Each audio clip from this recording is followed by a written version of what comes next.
অকর্মণ্যতায়, laziness খুব খারাপ, কিন্তু অ্যাক্টিভ হওয়া, এনার্জেটিক হওয়া, এটা নবীদের সুন্নাহ, ঠিক কিনা? তো এই আয়াতের মাধ্যমে আল্লাহ তাআলা গোটা বিশ্বের মানুষদেরকে কাজের প্রতি উৎসাহিত করেছেন। আল্লাহ বলেছেন, ফাইদা কুদিয়াতিস সালাতু ফান্তাশিরু ফিল আরদ আবতাগু মিন ফাদলিল্লাহ। যখন সালাত শেষ হয়ে যায় তখন তোমরা জমিনে ছড়িয়ে পড়ো, প্রত্যেকে প্রত্যেকের ওয়ার্ক প্লেসে চলে যাও, কাজ করো।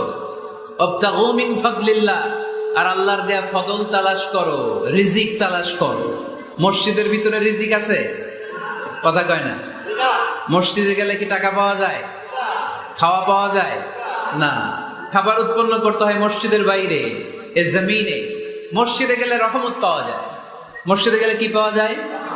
এজন্য মসজিদে ঢোকার সময় আমরা কোন পা দিয়ে ঢুকি আর কি পড়ি? আল্লাহুম্মা আফতাহলি আবওয়াব